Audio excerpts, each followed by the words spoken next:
bonjour, j'espère que vous allez bien. Vous avez été nombreux à me poser des questions au niveau de la manipulation. Euh, d'essayer de comprendre pourquoi les gens manipulent. Euh, il faut prendre les choses à l'envers, hein. Il y a besoin de manipuler, il y a un besoin de contrôler. S'il y a ce besoin de contrôler, c'est qu'il y a un manque à l'intérieur de la personne qui a ce besoin-là. Comprendre que le besoin de contrôler, c'est le besoin de se sécuriser. Ce qui vient dire dans la relation à cette personne-là, c'est qu'elle manque de confiance en elle, elle manque de sécurité intérieure en tous les cas. Et elle va vouloir se sécuriser en sécurisant l'autre, son environnement, la manière où les choses, tout ce qui les entoure. Plutôt, c'est plus juste comme ça. L'idée, c'est de comprendre que même parfois, ils essayent de contrôler leur propre corps. Ce sont des gens, les hypercontrôlants, les manipulants, qui ont des problèmes d'hypocondrie. Parce que, en fait, ils ne peuvent pas faire confiance au monde extérieur puisqu'ils ne se font pas eux-mêmes confiance. Ils font même pas confiance à leur propre corps, en fait.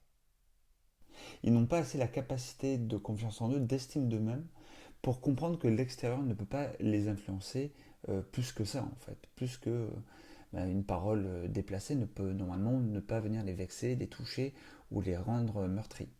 Et c'est comprendre ce dynamisme-là dans la manipulation qui est importante quand vous faites face à des personnes toxiques, à des personnes qui vous mettent sous emprise. Dans une relation de couple, observez quand est-ce que ça apparaît, ces moments de manipulation.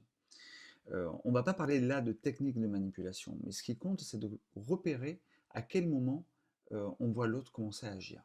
Et vous verrez que très souvent, c'est à des moments où il perd pied, ou s'il n'a pas le contrôle à des endroits bien précis, par exemple euh, sur ses sentiments, sur sa vulnérabilité, sur son sentiment, même si il montre un autre masque de culpabilité et surtout de honte. Parce qu'ils sont incapables de se remettre à question à ces moments-là, parce que la honte vient les submerger. Et pour éviter ce sentiment de honte et de culpabilité, eh ben, ils vont mettre cette stratégie de manipulation, où ils vont faire en sorte de vous mettre dans du gaslighting, de vous mettre dans des situations où vous n'allez pas pouvoir les remettre en question.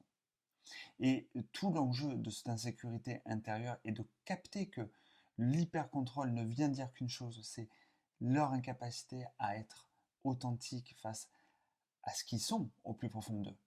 Parce que euh, un des autres présupposés qu'il faut vraiment garder en tête, c'est pas que ce sont des bonnes ou de mauvaises personnes. Par leur manipulation et leur contrôle, ils deviennent des mauvaises personnes. Ça, c'est clair. Mais c'est qu'ils n'ont pas conscience de la valeur intrinsèque qu'ils ont à l'intérieur d'eux. Si on les a aimés, si les gens les aiment à un moment donné, c'est qu'ils ne sont pas que des vilains manipulateurs, pervers, narcissiques, toxiques, polluants et qui prennent les relations comme des objets. Non. C'est qu'à un moment donné, il y a quelque chose à l'intérieur d'eux qui fait sens, qui est beau, qui mériterait d'être mis en lumière. Et c'est l'incapacité pour eux de se connecter à ce qu'il y a, à leur valeur à l'intérieur d'eux, qui font qu'à un moment donné, ça dérive, qu'ils se mettent en insécurité, qui vont vouloir se sécuriser en contrôlant leur environnement, leur périmètre, toutes leurs relations. Et à un moment donné, de toute façon, c'est une lutte infernale, ça va être des moments de contrôle toujours de plus en plus exponentiels, et en fait, on s'aperçoit que ces gens-là, ils s'épuisent. Souvent, ils sont épris même de chaos technique, ils s'effondrent sur eux-mêmes. Et avant de s'effondrer, hein, ils viennent vous chercher votre moelle, votre substance, votre énergie. Et c'est pour ça qu'on est appelé à la fin d'une relation toxique, abusif, avec un hyper contrôlant. J'espère que ça va vous apporter des clés. C'est juste une petite vidéo de quelques minutes, juste tournée comme ça, pour essayer de vous donner un tips, comprendre la mécanisme qui se joue chez l'autre.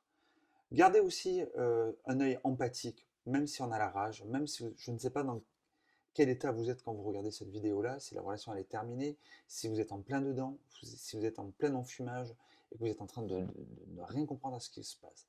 Dites-vous que de toute façon, il n'y a pas de manipulation s'il n'y a pas une mauvaise estime de soi et une mauvaise connexion à ses valeurs intrinsèques dans la personne qui manipule.